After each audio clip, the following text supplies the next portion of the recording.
Hey guys, welcome back to my channel. And if you are new here, welcome. My name is Christine. I will leave all my socials down below. Now today we will be reviewing, testing out this Hank and Henry Living in Color palette. So if you want to see how I created this look and what I think of this palette, then keep watching. Okay, so starting off, we are going to use the same eye primer that we used for the previous review, just to make it even. So I'm using the Anastasia Beverly Hills eye primer. And if you guys did not see the previous review for the Poison palette, I will link that up above. So I only put like 2 drops on a flat brush, and I'm just making sure I cover the whole surface across my lid space. Okay, so opening up the Living in Color palette, that's what she looks like if you guys don't remember. I want to start off with the darkest shade first, which is this Rosalinda, which is this middle shade here.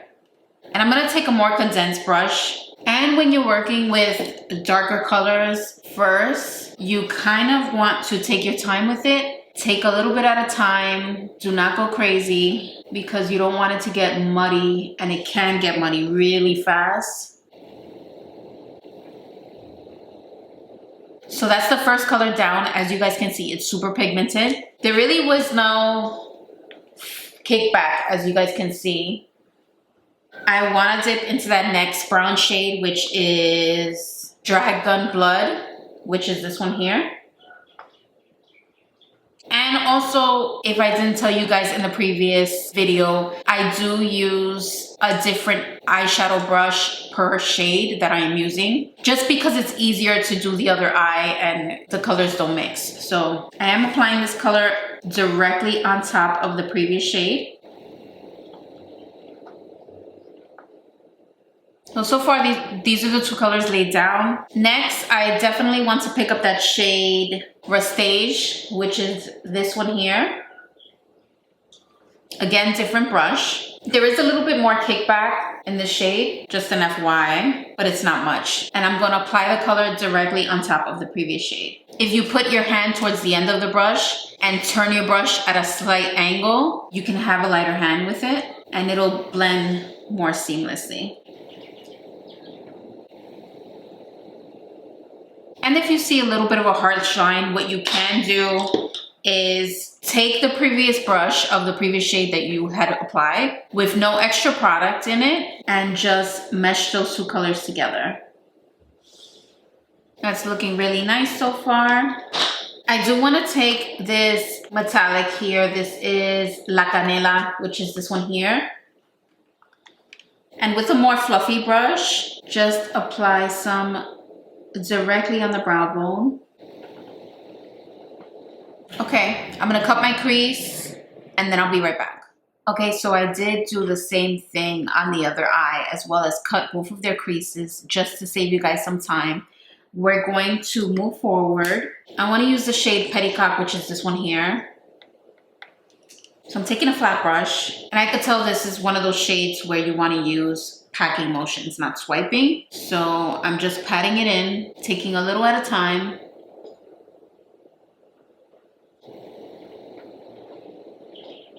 Now the good thing with this color is once you pack on all the color that you want deposited, you can swipe a little, especially if you have a tacky base under it. So like a Tarte Shape Tape where it's not fully dry. And look at how beautiful and pigmented it is. So we're gonna continue and I wanna use that next shade here, which is Mariana Trench, which is this one here.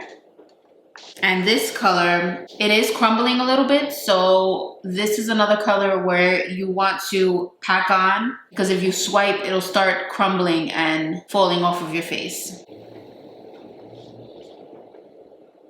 Next, I want to apply that shade Sultry Sin, which is this one here.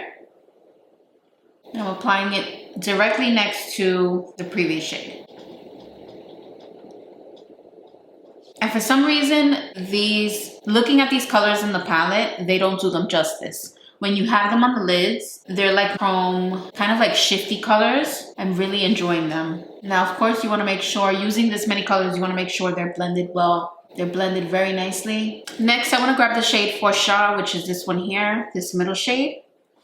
And you see how it kind of crumbles in the pan, especially when you're using a flat brush. So you want to really pack the color on first before doing swiping motions. And I want to take this color all the way up.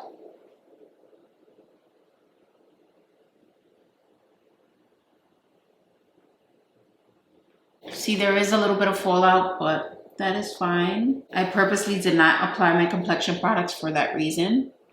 Okay, so this is what we have so far. What I'm going to do is I'm going to do the other eye off of camera, as well as apply my complexion products, and then we will be back to finish up the look. Okay guys, so I have completed the look. Now, before I give you guys a close-up, I just want to let you guys know everything that I used. So I remember that Hang and Henry had a felt tip liner in the mystery box, so I figured I'd try it out. So I did do the wing liner with this. And in the palette, I used the last shade that was left to use, which was this shade here. And this is the Boy's Toy, this one here. For my complexion products, it's the first time I am using this foundation. I am using it for another video, so I won't disclose which foundation that is. So I'm just checking out the colors, see how it looks. I did apply some bronzer, and I also wanted to check out the lip color that was in the mystery box as well. This was in the shade Miss Thang, the matte liquid lipstick. I wanted to try the highlighter, but to be honest, it is too dark for my complexion, so it's not gonna work for me. I can use this for an eye look, maybe on my lids, but for a highlighter, it's definitely too dark for me. But I did apply some, just a little bit of Fenty Beauty. This is the How Many Carats. So I'm gonna give you a close-up, and then I will let you guys know exactly what I think of all of the products that I tried on today. So this is the final look, guys. I hope you guys like it. I know it's a little much, but for me, it's right up my alley. I am obsessed with these like dual chromatic colors. I think they are gorgeous on the lid. They kind of give like a shift of color each time you move. The lips, I love. It doesn't really go, I mean, it kind of goes with the eye look, but I wanted to try it anyway. So what I did was on my under eye, I did apply some, this is the Tarte, what is this? Lip Crayon. It's the shade On Fleek, just so it ties the eye look with the lip color. And this is the close-up, guys.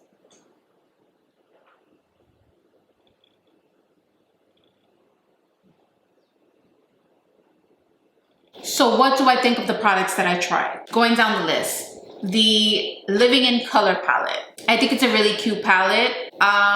It kind of deterred me, I'm not gonna lie. First impressions when I opened up the box, I thought it was cute colors, but I think it kind of deterred me because it's so busy. Another thing that deterred me a little was the way the eyeshadows are placed. The fact that they're so spaced apart and there's so much negative space here, it kind of threw me off a little. I'm gonna show you guys the previous palette that I reviewed.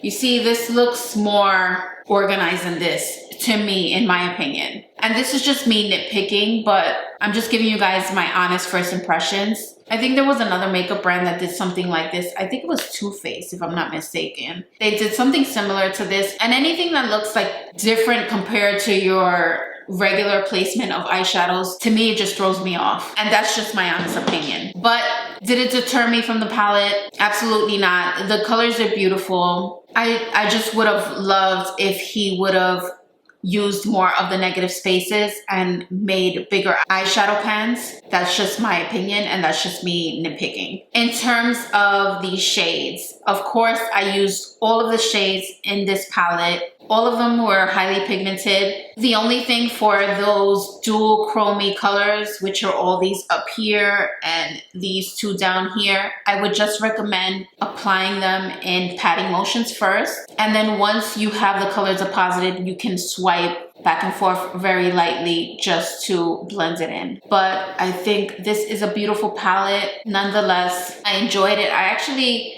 enjoyed it more than I thought I would have. I think the colors are gorgeous. Now the felt tip liner, this is the Hank and Henry Stick With It in the shade Blickity Blue. I am obsessed with it. This is the first time that I have tried a felt tip liner that looks like a marker like this and it not be, one, bleed everywhere, and two, lose its color and its pigmentation after a few swipes. I found that it stayed pigmented. It glided on very nicely. It didn't bleed. Again, I will show you guys a close-up so you can see what I mean. It's just a beautiful felt tip liner. I enjoyed it very much. I hope he has more colors of these, because if he does, I am going to snag them. That's how much I enjoyed it. But look at how beautiful. It just glided on so easy. I had zero issues with it, and I enjoyed the color. The liquid lipstick, Miss Thang, I enjoyed it very, very much. I love the color. It feels really nice on the lips. I love the doe foot applicator. You can definitely line your lips with this. You don't need a lip liner. So that's a big plus for me. It just feels really nice. It doesn't feel sticky. It doesn't feel drying. It's a beautiful formula. The color I'm obsessed with. And that completes our review for today, guys. I hope you guys enjoyed this video. And if you did, please give it a thumbs up. In my next video, I will be reviewing the final palette in the mystery box, which is the Teddy palette. So be on the lookout for that in a few days. Give this video a big thumbs up if you enjoyed it. Subscribe if you haven't already. And I will see you guys on the next one. Bye, guys.